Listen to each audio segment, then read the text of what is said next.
It was 9 o'clock in the evening when Bill finally made up his mind and went upstairs to the bedroom. Anna, his magnificent 26-year-old wife, was getting ready to go somewhere with her friends. He wasn't particularly happy when she went out with these women last Friday, but he couldn't and didn't want to accept it as part of a new weekly routine. She saw the expression on his face and sighed. "You're not going to sulk about this, are you?" He nodded towards the tiny dress laid out on the bed, and the sensual sky blue lingerie she was wearing. She looked strikingly alluring in them. "I haven't seen these before," he said. She looked a bit embarrassed. "Well, yes. I bought them just this week." He pondered for a moment, then went to the bathroom, returning with her lingerie from the laundry basket. "So, is this normal for a husband?" He pointed to a very plain, unremarkable set of bra and panties he was holding. "But you happily buy this." He pointed to the tiny sky blue bra and lace thong barely concealing her charms, "for some men whom you've never even met before." He gazed at her intently. "Unless," he paused meaningfully.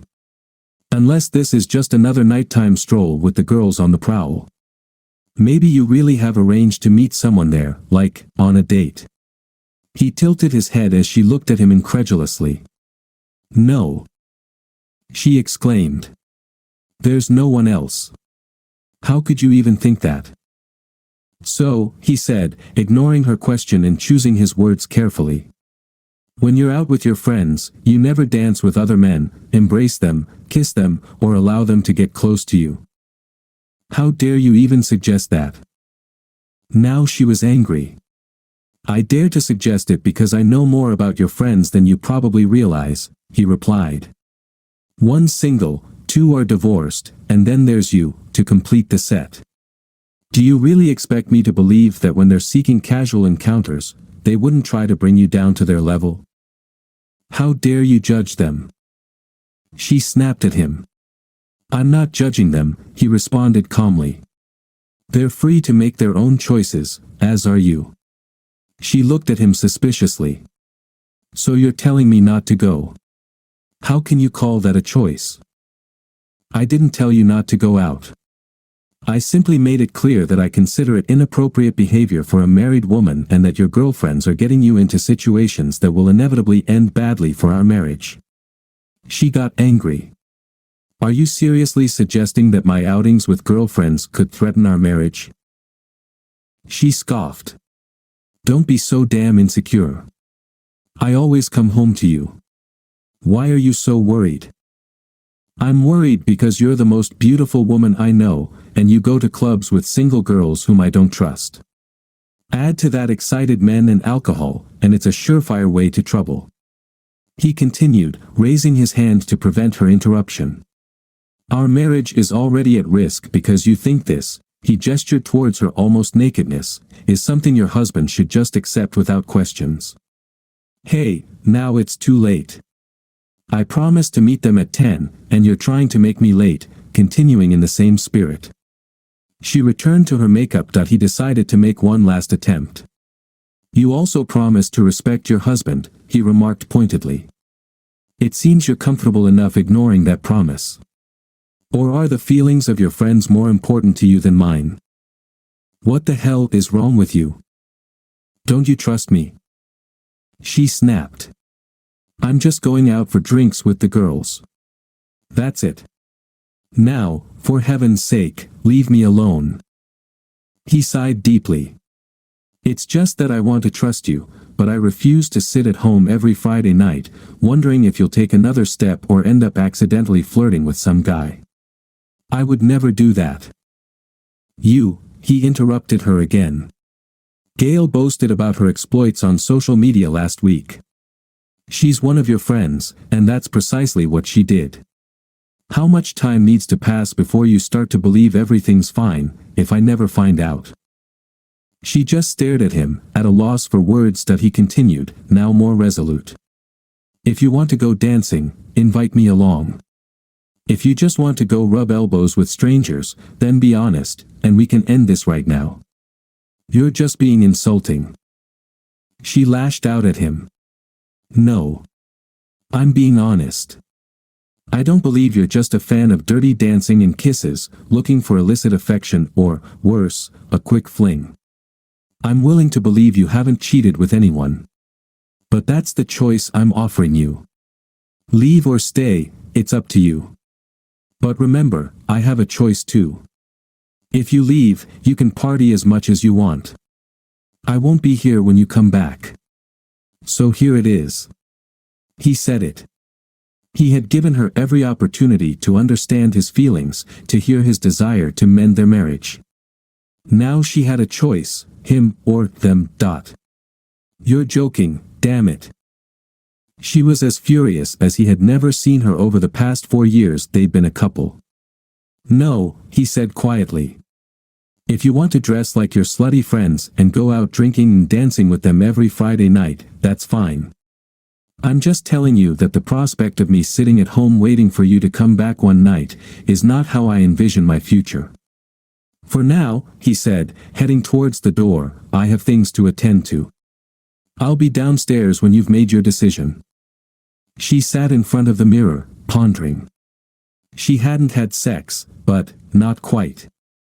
Last week, she had felt a strong temptation and, in consolation, guy, but that was all. And she liked how men looked at her on the dance floor. It made her feel more desirable. Bill always complimented her on how she looked, but he had to, he was her husband. But the guys in the club, they wanted her, they desired her. Bill sat at his laptop, filling out an online form. It was 9:45 when she came downstairs. He looked up. Was she staying or leaving? She wore high-heeled shoes, showcasing her long, slender legs disappearing into a short, tight blue dress. He said nothing. Was she planning to accept his offer to invite her to dance, or was she intending to go dancing with her promiscuous friends? She still looked indecisive, then she spoke, I'm leaving. We can talk tomorrow.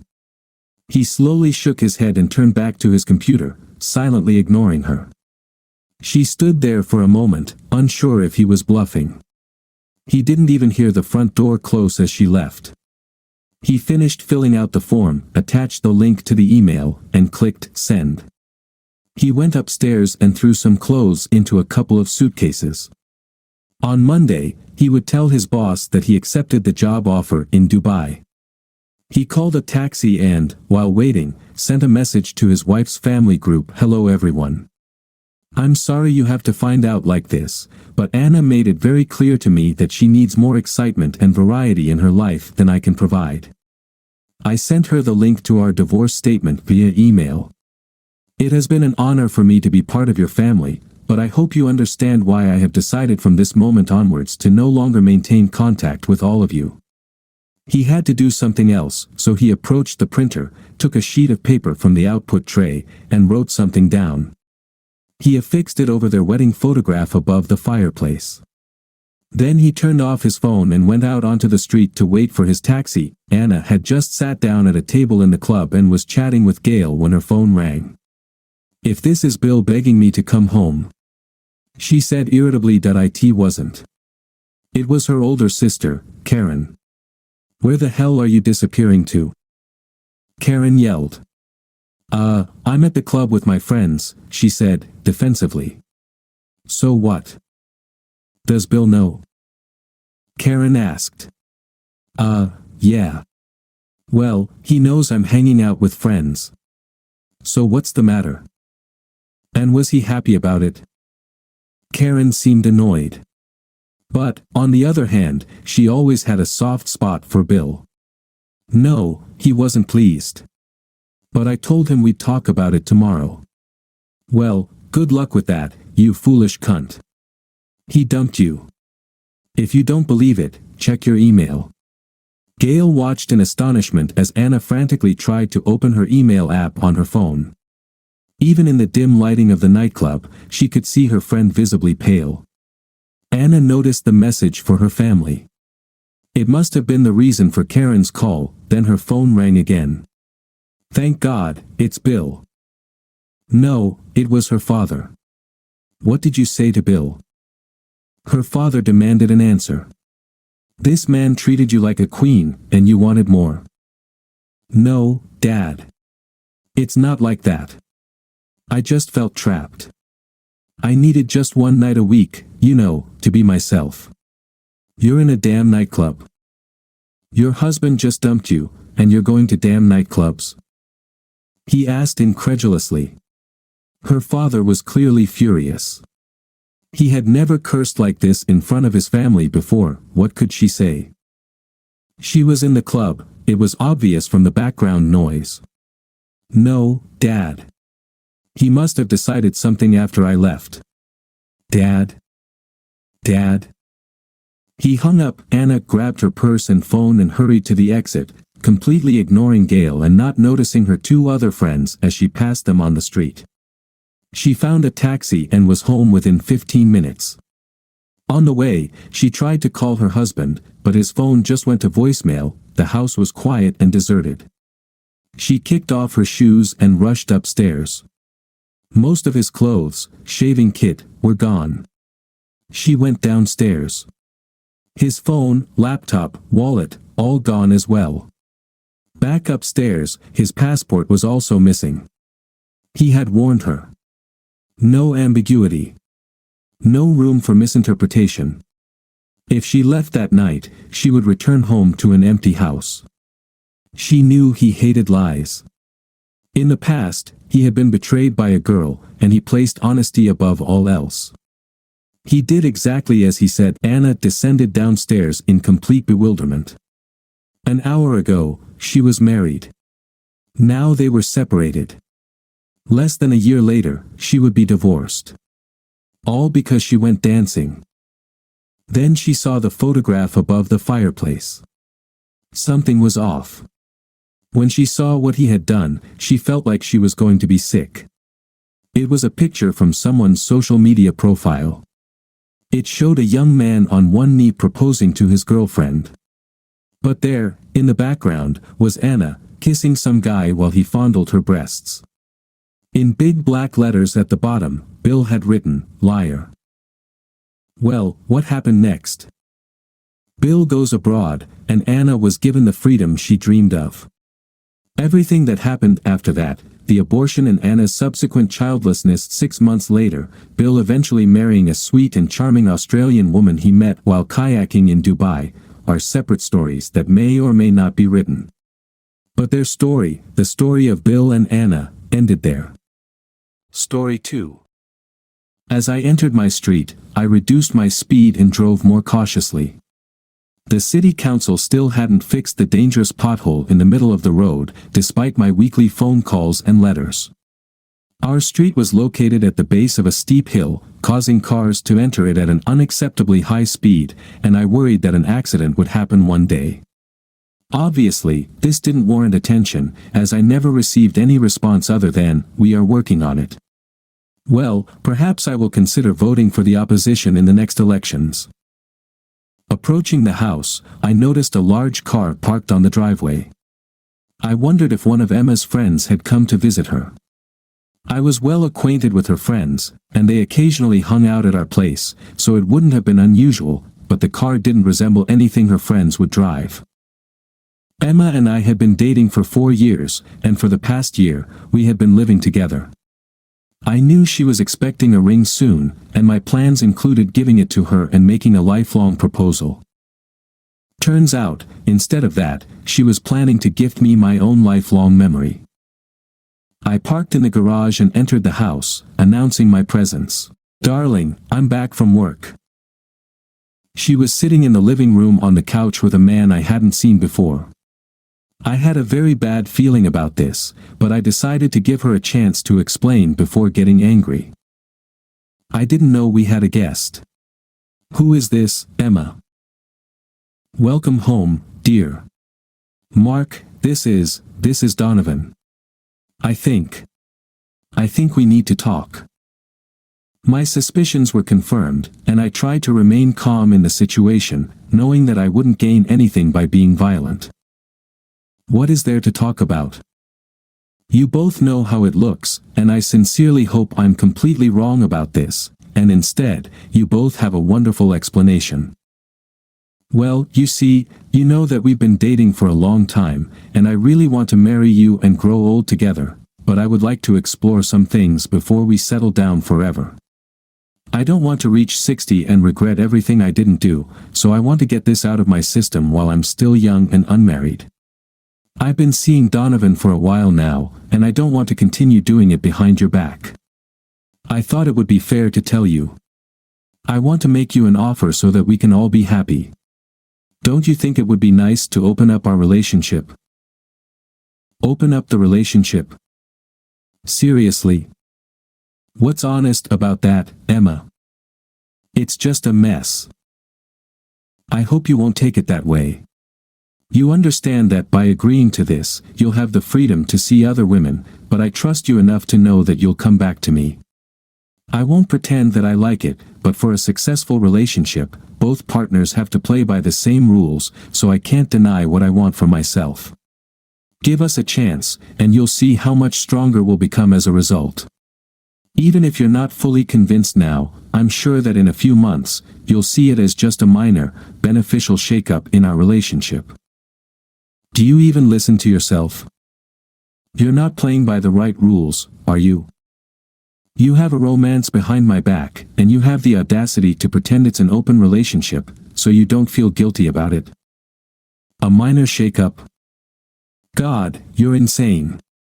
Have you always been this foolish, and I just didn't notice? Donovan started to speak. Now listen here. No, shut up, for heaven's sake, this concerns only her and me. That's enough from me. Both of you, get out of my house right now. I can't stand your presence. Emma sighed.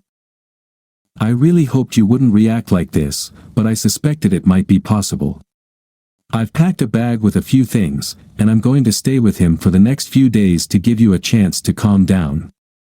I'm sure you'll understand what it's like for B. Get out. Seeing the anger in my eyes, Emma decided that it was in her best interest to comply with my demands. She grabbed her bag and approached to kiss me, but the rage she saw in my eyes made her change her mind. They both left the house and headed to his car. I walked to the door and, trying to remain as calm as possible, said, I hope you know that we're done. I'll let you know when you can come by to pick up the rest of your things. I hope you're smart enough to ask someone else for help, as that scumbag is not allowed in my house. Emma stood closer to me, near the passenger seat door, while Donovan approached from the driver's side, facing the road. She tried to make one last plea. Darling, please don't make any decisions right now. I know you're upset, and I'm sorry to be the cause of it, but I believe that in the long run, this will make us stronger. I'll give you a few days before we talk, and... Her words were interrupted by the loud sounds of an engine running at full throttle. We watched as a red sports car descended the hill at a speed far exceeding the limit. The deafening noise made conversation impossible, so Emma fell silent, waiting for the car to pass. I observed as the car approached and realized it was heading straight for a large pothole too fast to notice and react to. Diving into the pothole, the car lost control and crashed into Donovan's car on the driver's side. The side where Donovan was standing, waiting for Emma's speech to finish. Her horrified gaze told me everything I needed to know. A smile appeared on my lips. Perhaps I will vote for the current mayor after all.